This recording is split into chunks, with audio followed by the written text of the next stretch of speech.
மனிதானே மகத்தானவன், மனிதானே மகத்தானவன், மனிதானே மகத்தானவன். அண்ணா பல்கலைக்கழகம் அந்த பெண்மணி பாலியல் பலாத்காரம் அந்த விஷயம் எல்லாத்துக்கும் தெரிஞ்ச விஷயம்தான்.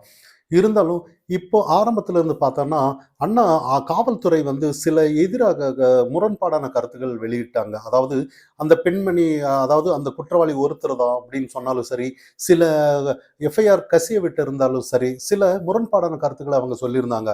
இதெல்லாம் நம்பிக்கை இல்லாம பிஜேபி தரப்புல அண்ணாமலை அவர்கள் வந்து கோர்ட்ல வந்து இந்த காவல்துறைக்கு எதிராக சில நடவடிக்கை எடுக்கணும்னு சொல்லும்போது தான் சிறப்பு புலனாய்வு அந்த குழு 3 பேர் நியமிச்சு சில விஷயங்கள் 25 லட்சம் அந்த பெண்ணுக்கு நிவாரணம் கொடுக்கணும். அவன் மன ரீதியா பாதிக்கப்பட்டிருக்காங்க. அவங்க வந்து படிப்பு செலவு எல்லாமே அவங்களுக்கு வந்து முழுக்க அரசாங்கமே ஏத்துக்கணுன்ற மாதிரி சில கருத்துக்களை வெளியிட்டிருந்தாங்க. ஆனா இப்பவும் கூட அதான் திமுக அரசு வந்து யாரோ காப்பாத்துறதுக்காக சில அழுத்தம் காரணமாக சில உண்மையை வெளிவராம சில விஷயங்கள் நடந்துருமோ அப்படின்றதுக்காக சிபிஐ வேணுங்கிற ஒரு முடிவுக்கு அவங்க அண்ணாமலை அவர்கள் வந்திருக்காங்க. அது இல்லாம ஆளுநர் தரப்பும் கூட சில உளவுத்துறை வந்து இதை கண்காணிக்கணுன்ற மாதிரி சில கோரிக்கைகளை நிறைய இதுக்கு பின்னாடி நிறைய மர்மங்கள் இருக்குன்ற மாதிரி. ஆனா இதெல்லாம் தாண்டி இன்னொரு விஷயம் என்னன்னா இப்பொழுது அதாவது நேத்து ஒரு சட்டசபையில முதல்வர் அவர்கள் சில விஷயத்த சொல்லியிருந்தாரு. அவர் வந்து ஆதரவலா அதாவது அவர் மெம்பர் கிடையாது, ஆனா அனுதாபின்ற மாதிரி, அதாவது இது எப்படி எடுத்துக்கணுன்ற மாதிரி தான். அதாவது போட்டோ எடுக்கல செல்ஃபி எடுத்தாருன்ற மாதிரி தான் சில கருத்துக்கள் நம்ம அதை அப்படிதான் எடுக்க வேண்டியதுன்ற மாதிரி நிறைய ஆதாரங்கள் வந்து இவங்க வெளியிட்டு இருக்காங்க. யாரு ஏடிஎம்கே இந்த மாதிரி நிறைய அவர் வந்து சில டிஎம்கே அதாவது கடந்த தேர்தலில் எல்லாம் வந்து இவன் வந்து நிறைய வேலை செஞ்சிருக்கா அப்படின்ற மாதிரி நிறைய ஆதாரங்கள் எல்லாம் சொல்றாங்க.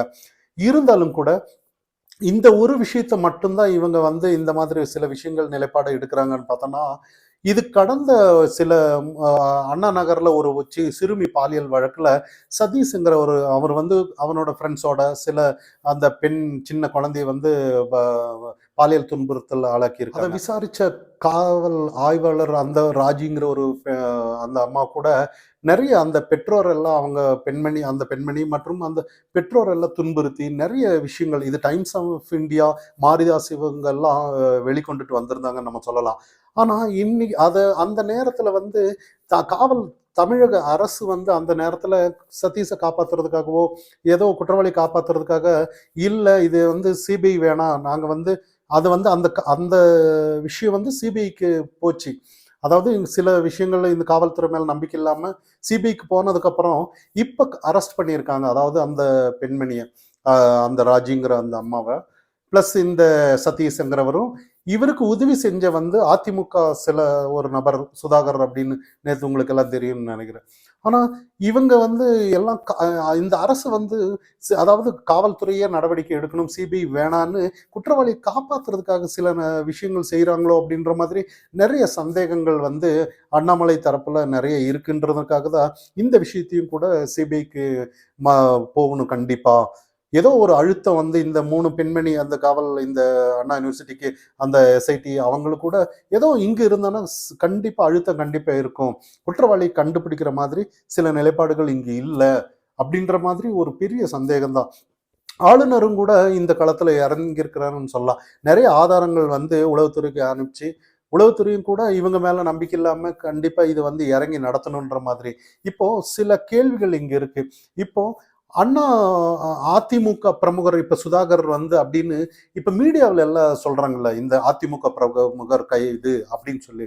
ஏன் இதே மாதிரி இந்த ஞானசேகரன் கூட இதே மீடியா எல்லாம் திமுக கார இல்ல திமுக அனுதாபி அப்படின்னு ஏன் அவன் இப்ப மீடியால சொல்றது இல்லைங்கிற நிறைய இப்போ நமக்கு தெரிஞ்ச விஷயம்தான். அதாவது மீடியாக்கள் அனைத்தும் இந்த அரசுக்கு ஆதரவா போகணுங்கிறது போயிட்டு இருக்குங்கிறது நான் எல்லாம் தெரிஞ்ச விஷயம்தான். அப்போ இந்த இடத்துல வந்து நம்ம மக்கள் கவனிப்பாங்கல்ல. இப்ப என்னதான் குற்றவாளியை காப்பாற்ற நினைச்சாலும் அந்த பெண்மணியே சொல்லியிருக்காங்க என்னை வந்து இந்த மாதிரி துன்புறுத்திட்டு இருக்கும்போது ஒரு சார் கூட பேசினாரு. அவனும் இந்த மாதிரி சார் இப்பதான் நான் பேசிட்டு இருக்கேன் வெயிட் பண்ணுங்க சார்ன்ற மாதிரி அந்த பெண்மணி எல்லாம் கருத்து வெளியில ஓப்பனா வருது. ஆனா இப்படி வரும் பட்சத்துல கூட இது சிபிஐ வேணாம் அப்படின்ற நிறைய விஷயத்துல தான் இந்த அரசு ஏன் தலையிடுது, யாரை காப்பாத்தன்ற மாதிரி நிறைய கேள்விகள். இது எல்லாத்தையும் தாண்டி இப்போ அதிமுக சார்பில் நேத்து சட்டமன்றத்துக்கு போனாங்க. கருப்பு உடையில போனாங்க எல்லாருமே. ஆனா ஒரு நல்ல ஒரு விஷயத்த பாருங்க. இப்போ சட்டமன்றத்துல வந்து மக்கள் எதிர்பார்ப்பாங்க. அதாவது மக்களுக்காக யார் பேசுவாங்க, யாரு குரல் கொடுக்குறாங்க, அதுக்கு அரசு என்ன பதில் சொல்லும் அப்படின்னு எல்லாம் பார்க்கறது தான் ஒரு சட்டசபையில. ஆனா நேத்து அந்த இடத்துல அவங்க வந்து கருப்பு உடை அணிந்த அந்த விஷயமானாலும் சரி, எதுவுமே சரி, எந்த ஒரு கேள்வியும் அது நேரடி ஒளிபரப்புல இல்லைங்கிற போது நிறைய ஆச்சரியங்கள் வந்து இப்போ வந்து இந்த அரசு வந்து ஒரு சர்வாதிகார ஆட்சி மாதிரி நடந்துட்டு இருக்கோன்ற ஒரு கேள்வி இப்போ எல்லாரும் மனசுல இருக்கு. கண்டிப்பா அதுக்கு அதாவது கேள்வி கேட்கணும், சரியான பதில் சொல்லணும். ஏன் பயம் இங்க? குற்றவாளி யாரானாலும் என்ன இப்ப என்ன இப்போ நீங்க அதிமுக பிரமுகர் அப்படின்னு ஒருத்தர் சொல்லி இப்ப நீங்க சுதாகர் அப்படின்னு சொல்ற மாதிரி இதே திமுக அவன் யாரா இருந்தா என்ன, அது ஏதோ ஒரு கட்சியில அவன் இருக்க போறான் கண்டிப்பா. அதை எதுக்கு நம்ம மறைக்கணுன்ற மாதிரி மக்கள் கேள்வி கேட்க ஆரம்பிச்சிருக்காங்கன்னு நம்ம சொல்லலாம். இதெல்லாம் தாண்டி ஒவ்வொன்றா இப்போ வந்து சில விஷயங்கள் மறைக்கப்படும் போது இதே ஒவ்வொருத்தரும் கேள்வி கேட்பாங்க. இப்போ மக்கள் சுத்தி முத்தி கேள்வி கேட்டுட்டு இருக்காங்க. நேத்து பாருங்க, இது இல்லாம நேத்து ஆளுநருக்கு எதிராக ஒரு சில விஷயம் நடந்துச்சு. அதாவது தமிழ்த்தாய் வாழ்த்து அவமதிச்சுட்டாருன்னு. ஆனா இவங்க எப்படி போராட்டம் நடத்தலாம் ஆளுநருக்கு எதிரா? இதே மற்றவங்க நீதிக்காக இந்த பெண்ணுக்காக போராடும் போது அரெஸ்ட் பண்றாங்க. பாஜக தரப்புல அந்த மகளிர் அணி மதுரையில வந்து ஆட்டுக்கொட்டகையில் அடைச்ச மாதிரி அடைச்சிருக்காங்க. ஆனா இதெல்லாம் எந்த மாதிரி இதே நேத்து யூத் பாஜக யூத் அவங்க வந்து மெரினால போராடும் போது கூட போராடி போது அவங்க வந்து அரெஸ்ட் பண்ணியிருக்காங்க. ஆனா இவங்க வந்து தாராளமா ஆளுநருக்கு எதிராக ஆபாசமான போஸ்ட் ஓட்டலாம், எதுவும் பண்ணலாம், எல்லாமே பண்ணலாம். இவங்க வந்து யாரும் கேட்கறது இல்லைன்ற மாதிரி. அப்போ இதே மனப்போக்கு இருந்தான்னா இந்த அரசு இதே மாதிரி இருந்தான்னா மக்கள் எல்லாத்த பார்த்துட்டு இருக்காங்கன்னு தான் நம்ம சொல்லலாம். ஆனா இதெல்லாம் தாண்டி சில வந்து நீதி நிலைநாட்டணும்னா மக்கள் அனைவரும் வீதிக்கு வந்து போராடணும்னு அண்ணாமலை அவர்கள் சில விஷயங்கள் சொன்னது நமக்கு தெரியும். ஆனா இப்போ அப்படிதான் நடந்துட்டு இருக்கோன்ற மாதிரி சில விஷயங்கள் நம்ம பார்க்கும்போது தெரியுது. இதே ஞானசேகரை பத்தி சில விஷயங்கள் எல்லாம் வெளிக்கொண்டுட்டு வந்தாங்க. அதாவது இவ ஏதோ ஒரு மல்டி பர்சனாலிட்டின்ற மாதிரி காலையில பிரியாணி கடை ஆரம்பிப்பான், மத்தியானம் அதை சேல்ஸ் பண்ணுவான், ஈவினிங் திருட போவான், இல்லை நைட் எல்லாம் திருட போவான், சில நிறைய விஷயங்கள் நிறைய பிளாக்மெயில் போவான்னு நிறைய கருத்துக்கள் எல்லாம் வந்துட்டு இருந்துச்சு. இந்த மாதிரி சில விஷயங்கள் இதை தாண்டி அவன் தங்குற இடம் வந்து இந்து அறநிலைத்துறைக்கு சொந்தமான இடம். பாருங்க எப்படி இவன் மாட்டினது இல்லாம பக்கத்துல இருக்கிற ஒரு 20 வீட்டு கூட மாட்டியிருக்குன்னு சொல்லலாம். ஆனா இத்தனை நாள் எல்லாருக்கும் ஒரு கேள்வி பாருங்க, இந்து அறநிலைத்துறை என்ன பண்ணிட்டு இருக்காங்க? நிறைய கேள்விகள் இங்க இருக்கு. அப்ப இந்த அறநிலைத்துறை வந்து இவன் ஏதாவது ஒரு கரண்ட் பில்லோ ஏதோ ஒரு இருக்கும்போது இதை பத்தி விசாரிக்கும் போது இல்லப்பா இந்த மாதிரி இது இந்த அறநிலைத்துறைக்கு சம்பந்தப்பட்ட இடம் அப்படின்னு சொல்லணுமா வேணாமா? எதுவுமே இல்லை இங்க. எல்லாம் மறைக்கப்பட்டதுன்னு தான் சொல்லலாம். இவனை பத்தியே பேசி இதை மட்டும்தான் பார்த்துட்டு இருக்காங்களே ஒழிய இவன் என்ன பண்ணா ஏது பண்ணா அடுத்தது சார் யாருங்கிற விஷயம் இது வரைக்கும் வெளியே வரல.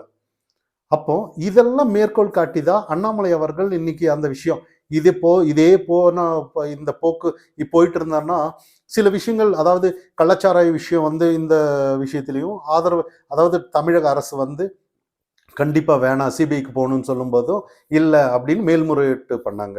ஒவ்வொரு விஷயத்தையும் சரி, குற்றவாளியை காப்பாத்துறதுக்கு இதே மேல்முறையீடு வேணாங்கிறதுக்காக இந்த அரசு வந்து இதே சாதகமான போக்கு எடுத்துட்டு போனோம்னா இந்நிரந்தர ஒரு ஒரு உண்மையான குற்றவாளி தண்டிக்கப்பட மாட்டார்கள் அப்படின்னு தான். அப்ப நீதி எங்க கிடைக்கும்ன்ற மாதிரி தான் சில விஷயங்கள் இங்க பார்க்கப்படணும். இதெல்லாம் தாண்டி அண்ணா யூனிவர்சிட்டியில வந்து நிறைய விஷயங்கள் இருக்கு. இப்ப வந்து கேமரா இல்லைன்னு முரண்பாடா சில விஷயங்கள் சொன்னாங்க. அதே முதல்வர் அவர்கள் வந்து கேமரா வச்சிருக்கிற அந்த அடிப்படையில தான் கைது நடவடிக்கை எல்லாம் எடுத்திருக்குன்னு நிறைய விஷயங்கள். அமைச்சர்கள் எல்லாம் இது வரைக்கும் வாயை திறக்கல. ஆனா எதிராக அவன் திமுக இல்லைன்னு வாயத்தை விட்டுட்டு இருந்தாங்க. கடைசியில ஏன்னா இப்ப முதல்வர் இது யார் வந்து பூனைக்கு மணி கட்டுறதுன்ற கதை மாதிரி தான். இப்ப நேத்து முதல்வர் அவர்கள் சொல்லிட்டாரு, ஆதரவாளர் இல்ல, அதாவது மெம்பர் உறுப்பினர் கிடையாது, அவன் அனுதாவி அப்படின்னு சொன்னாரு. ஆனா என்ன இருந்தாலும் அது ஆதரவாளரோ ஏதோ ஒண்ணு இருக்கு. ஆனா இதுக்கு முன்னாடி வந்து இல்லவே இல்லைன்னு அப்படின்னு அமைச்சர்கள் வந்து முட்டு கொடுத்துட்டு இருந்தாங்க. ஏன் இந்த மாதிரி முட்டு கொடுக்கணும் அவங்க? எதுக்காக இப்படி இருக்கணும்? குற்றவாளி தண்டிச்சா அவன் ஏதாவது தப்பு செஞ்சானா தண்டனை அனுபவிச்சுட்டு போயிட்டே இருப்பான். இவங்க எதுக்கு காப்பாற்றணும்னு நினைக்கணும், இல்லை இவங்க எதுக்கு முட்டு கொடுக்கணுன்ற மாதிரி நிறைய சந்தேகங்கள் இங்கே இருக்கு. அதனால தான் இன்னைக்கு வீதி தோறும் எல்லாரும் இறங்குங்க, எல்லாரும் இந்த விஷயத்த கையில் எடுங்கன்ற மாதிரி தான் அண்ணாமலை அவர்கள் வந்து இதுக்கெல்லாம் ஒரு தொடக்கமாக இருந்திருக்கிறான்னு சொல்லலாம். அதிமுக அவர்களும் எல்லாம் யார் அந்த சாருங்கிறது வந்து விட்டப்பாடில்லைன்ற மாதிரி தான் நம்ம பார்க்கப்படணும். இருந்தாலும் பொறுத்திருந்து பார்ப்போம், யார் அந்த சாருங்கிறது கண்டிப்பா விரைவில் கண்டிப்பா வருங்கிறது தான் மக்கள் அனைவரும் பார்க்கப்பட வேண்டிய விஷயம். மனிதனே மகத்தான